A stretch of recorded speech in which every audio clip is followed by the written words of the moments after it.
Candidato, seguinte, está se aproximando aqui dos 10 minutos finais. Eu quero falar sobre economia, acho que é um tema importantíssimo de ouvir o que você pensa, o que o senhor pensa aí para a economia na presidência do país.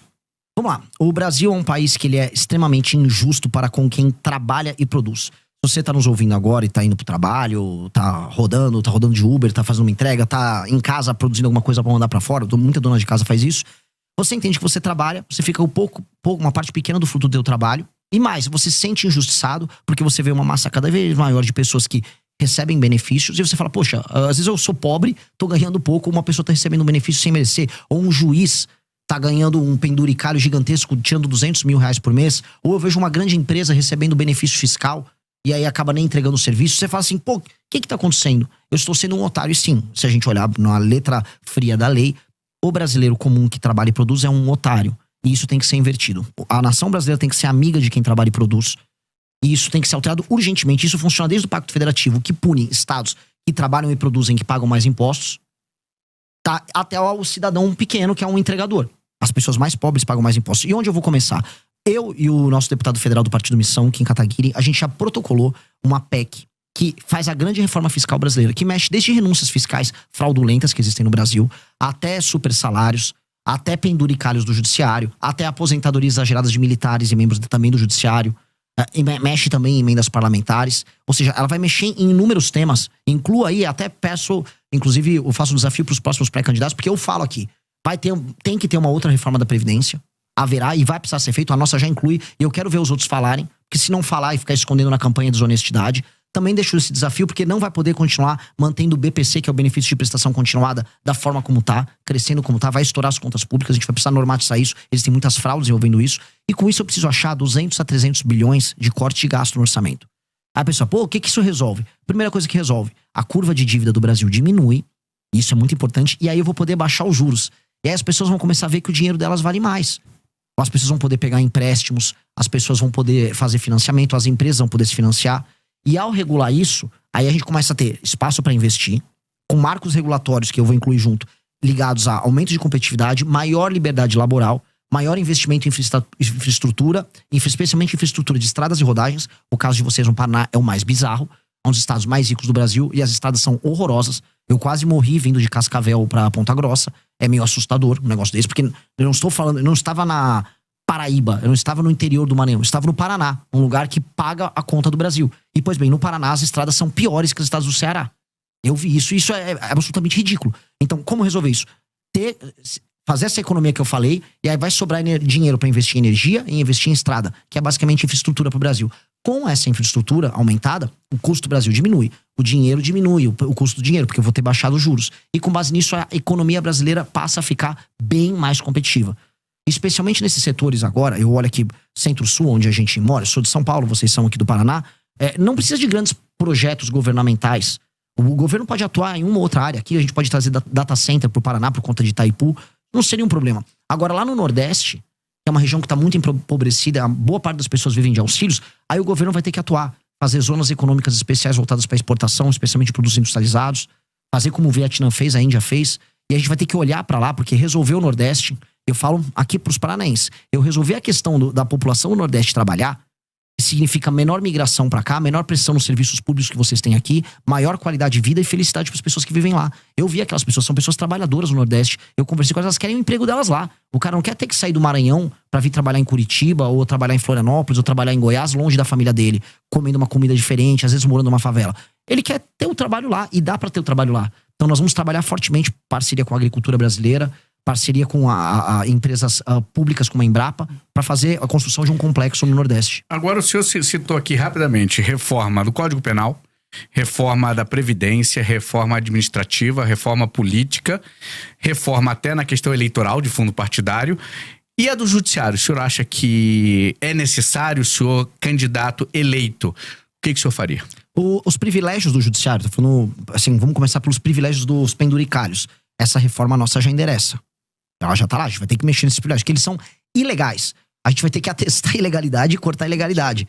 É que, né, quem vigia o vigilante, né? O vigilante é o judiciário e ele não quer ser vigiado por ninguém, porque ele mesmo faz os próprios privilégios. Nós vamos ter que usar o Poder Executivo com um projeto bem claro para coibir isso, acabar os penduricários.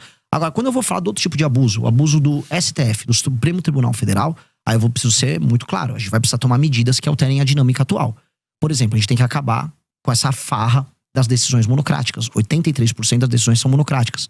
Outra farra que tem que acabar é a farra dos escritórios de advocacia ligados a ministro do Supremo. Mas isso não vai competir, por exemplo, vai ficar, desculpa, até a competência do Congresso? Vai ser feito pela presidência? Mas o presidente, junto com a sua bancada, podem fazer isso. O governo federal pode atuar junto com o Congresso para projetos que podem ser de iniciativa tanto do Congresso quanto da presidência da República. E aí, o presidente da República tem que botar sua força política nesse projeto. Sua força de convencimento. Outra força de convencimento que ele precisa ter. Nós precisamos ter um foro, o tal do foro privilegiado que hoje é o STF, deixou de ser uma ferramenta da democracia. Pra galera entender, ele foi desenhado lá no final da ditadura, pro começo da redemocratização, como um instrumento que protegeria os deputados de uma perseguição que eles poderiam ter de juízes nos seus estados. Dá até pra entender a necessidade do foro especial. Só que hoje ele é um instrumento que o STF tem o Senado, que é justamente quem pode fiscalizá-lo, na mão. Então a gente vai fazer diferente. Vamos criar um foro especial, um foro pequeno, sem contratar ninguém. Você seleciona via sorteio desembargadores, randomicamente dos estados, eles ficam 2 meses no mandato, e eles julgam as ações oriundas do mandato dos parlamentares. Rotativo e um magistrado não pode julgar um parlamentar do seu próprio estado. Simples, retira do STF essa prerrogativa. Também a gente tem que fazer uma coisa no STF que é um absurdo. A gente tem que inserir uma coisa que tem nos Estados Unidos, que é o filtro de acesso. Ou seja, hoje todo mundo pode entrar com uma ação, uma DIN lá no STF, todo partido político, sindicatos, associações com presença nacional. Isso tem que ser cortado. Só ações de natureza constitucional podem parar lá e ser aceitas lá. Hoje no Brasil, o STF toca 8 mil ações, enquanto a Suprema Corte Americana só 50. Isso tem que ser alterado. A gente está chegando ao fim da entrevista, mas preciso perguntar da composição do seu ministério, se haverá redução. De forma bastante breve, já tem nomes para os ministérios. Faria que tipo de reforma falando, então, na questão ministerial? Haverá redução de ministérios, especialmente porque hoje o ministério é um instrumento de cooptação e de proteção jurídica. Você ganha, vamos dizer, foro especial sendo o ministro da República. Haverá redução. Mas isso não é, eu preciso falar, isso na maior parte dos casos é uma medida que tomam pra fazer marketing. Tipo, olha, reduzir, veja como tô economizando. Você não tá economizando muita coisa, mas você sinaliza que você vai ter uma administração mais racional. Uma coisa que eu vou fazer, que economiza bastante em termos de máquina pública, é inserir machine learning e inteligência artificial em boa parte do serviço público, especialmente na parte da saúde, instituindo o prontuário único. São medidas que racionalizam o gasto e melhoram muito a eficiência. Então isso vai ter um efeito muito legal, muito positivo.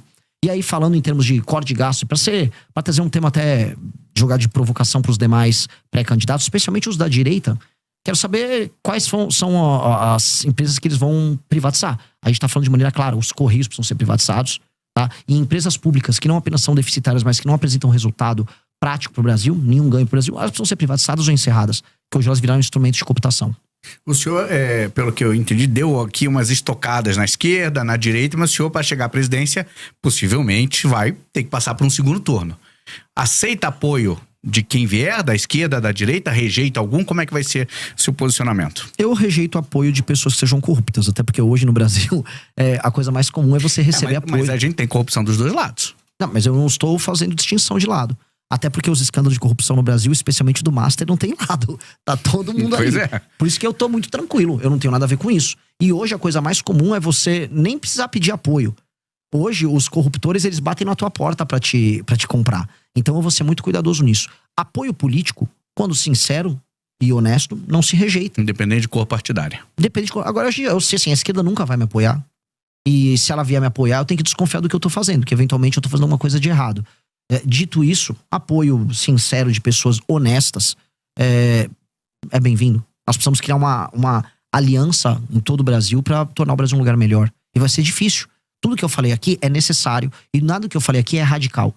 São coisas normais que nós precisamos fazer para tornar o nosso país um lugar melhor. Só que o normal que eu falei aqui, ele se torna difícil porque nós somos um país em que tudo é difícil. Eu estou disposto a colocar minha vida nisso. Eu vou dedicar os melhores anos da minha vida para me tornar o Brasil um país sério. E eu vou fazer isso com ou sem apoio das pessoas, donas da máquina partidária brasileira. Candidato, 1 minuto para falar com a nossa audiência. Qual câmera eu falo? Qual câmera? Aqui é da frente. Aqui, meus queridos amigos, o Brasil, ele foi desenhado como um país injusto com você. E você talvez não tenha ideia do quanto você está perdendo morando aqui. Talvez você não entenda que ao sair da sua casa para ir trabalhar, você tem que pegar um celular e você sabe que esse celular pode ser roubado a qualquer momento. Você sabe que ao entrar no seu carro vai ter provavelmente um insufilme pro bandido não ver as coisas que tem dentro do carro. Sua casa, se você mora numa casa, tem um muro. Se você mora num prédio, o prédio é murado e vai ter um porteiro. Talvez ambos tenham uma cerca elétrica. Sua esposa, sua filha tem medo de andar na rua porque elas podem ser alvo de todo tipo de ataque, desde o violento até um ataque de natureza sexual. E você vai e volta e tem o seu dia todo determinado pelo medo de ser roubado e acha talvez que isso seja natural. O que eu quero avisar é que nada disso é natural.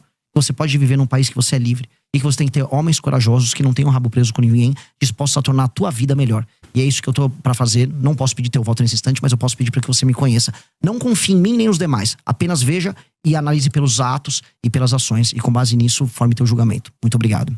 Muito obrigada pela entrevista. Foi um prazer recebê-lo para essa conversa de Pré Sabatina aqui na Jovem Pan News e Grupo RIC.